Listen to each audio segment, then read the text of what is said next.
لو جربت تعمل دايت قبل كده وكنت بتحسب السعرات الحرارية اللي بتاخدها في اليوم وكمية الدهون والكربوهيدرات في الأكل، وممكن كمان كنت مهتم بالفيتامينات اللي بتاخدها وفعلا خسيت في الوزن الفترة، بس بعد كده وزنك فضل ثابت، ده للأسف علشان ما كنتش مهتم بنسب المعادن اللي جسمك عنده نقص فيها، اللي هتأثر عليك بشكل كبير انت مش متخيله. وعلشان كده في الفيديو ده هعرفك على أهم 5 معادن لو اهتميت بيهم هيكونوا نقطة تحول ليك، فهتعرف تكسر حاجز ثبات الوزن وتتخلص من الدهون بشكل أحسن وأسرع إن شاء الله. خليكم معانا. أول وأهم عنصر أتكلم عنه النهاردة هو المغنيسيوم، اللي للأسف أغلب الناس عندها نقص في كميته. فالمغنيسيوم ليه دور كبير في تنظيم مستوى السكر في الدم، فهيساعدك تتحكم في الشهية بتاعتك ويقلل شراهتك ورغبتك للسكريات، وكمان بيشارك في معدل الحرق، فهو مسؤول عن تحويل الدهون لطاقة تقدر تستخدمها خلال يومك، وكمان بيحسن من صحة الجهاز الهضمي وحركة الأمعاء الطبيعية، فهيخلي جسمك يمتص العناصر الغذائية ويتخلص من السموم بشكل أفضل. ومن أهم فوائد المغنيسيوم إنه بيفعل فيتامين د في الجسم وبيحوله للصورة النشطة اللي جسمك هيستفاد منها. فأنت مهما تعرضت لأشعة الشمس اللي هي المصدر الأساسي لفيتامين د، بس كانت نسبة المغنيسيوم عندك قليلة، جسمك مش هيعرف يحول فيتامين د لصورته الفعالة.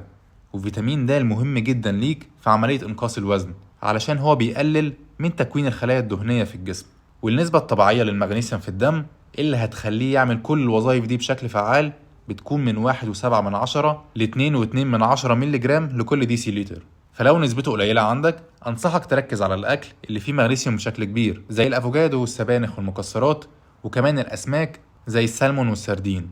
أو ممكن تاخد مكمل غذائي من المغنيسيوم لو مش عارف تنتظم على الأكل ده. وتاني عنصر هتكلم عنه النهاردة هو البوتاسيوم. فالدراسات أكدت إن الناس اللي عندها نسبة بوتاسيوم أكتر في الجسم بيقدروا ينزلوا في الوزن بشكل أكبر، فهو بيقلل من الالتهابات في جسمك وبيحسن من الانسولين سنسيتيفيتي أو حساسية الانسولين عندك، وده معناه إن جسمك هيستخدم الجلوكوز بشكل أحسن وأحسن. فالبوتاسيوم بيساعد على تخزين الجلوكوز في الجسم على هيئة جلايكوجين علشان تقدر تستعمله على هيئة طاقة. فلو كانت نسبة البوتاسيوم قليلة في جسمك، الجلوكوز هيتخزن على هيئة دهون، وللأسف هتزيد في الوزن. ونسبة البوتاسيوم الطبيعية في الجسم بتكون حوالي من 3.6 ل 5.2 مللي جرام لكل لتر من الدم، وهو موجود في أنواع مختلفة من الأكل زي الموز والبطاطا ومعظم المواد الخضراء الورقية زي البقدونس والكزبرة والكرنب وغيرها. وتالت عنصر هتكلم عنه النهاردة هو الزنك. ففي دراسة اتعملت على مجموعة من الناس كانوا كلهم عاملين فيه نفس النظام الغذائي لمدة 15 أسبوع، وقسموهم لمجموعتين. مجموعة كانت بتاخد 30 مللي جرام من الزنك، والمجموعة التانية كانت بلاسيبو، يعني ما كانتش بتاخد حاجة. والمجموعتين كانوا عاملين عجز في السعرات الحرارية ب 300 سعر حراري. وبعد ال 15 أسبوع اكتشفوا إن المجموعة اللي كانت بتاخد الزنك قلت في الوزن بشكل أكبر من المجموعة التانية، ومقاومة الأنسولين اتحسنت عندهم وشهيتهم بقت أقل للأكل. فالزنك بيحسن من الإشارات اللي بتوصل للبيتا سيلز، ودي خلايا في البنكرياس بتفرز الأنسولين اللي بيوصل السكر للخلايا ويحسن مستوى السكر في الدم. وكمان الزنك ليه دور في وظيفة هرمون الليبتين اللي بيفرز من الخلايا الدهنية. فالليبتين هو اللي بيحسس المخ إن في كمية دهون كفاية في الجسم علشان يخلي عندك إحساس بالشبع وتزود من حرق الدهون. فلو أنت عندك نقص في كمية الزنك هيحصل لك ليبتين ريزيستنس أو مقاومة لهرمون الليبتين، وجسمك مش هيستجيب ليه وهتفضل حاسس بالجوع طول اليوم ومش هتعرف تحرق الدهون المتخزنة في جسمك. والنسبة الطبيعية للزنك بتكون حوالي من 2 ل 4 جرام. وعلشان تحافظ على نسبة الزنك في جسمك حاول تاكل لحمة وبيض وبقوليات بشكل منتظم. ورابع عنصر هو الكالسيوم.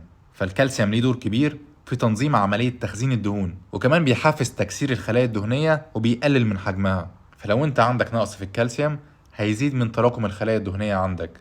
ونسبة الكالسيوم الطبيعية في الجسم بتكون من 8.5 ل 10.2 مللي جرام لكل ديسي لتر. وعلشان تحافظ على النسبة دي في جسمك لازم تاخد منتجات الألبان بشكل منتظم.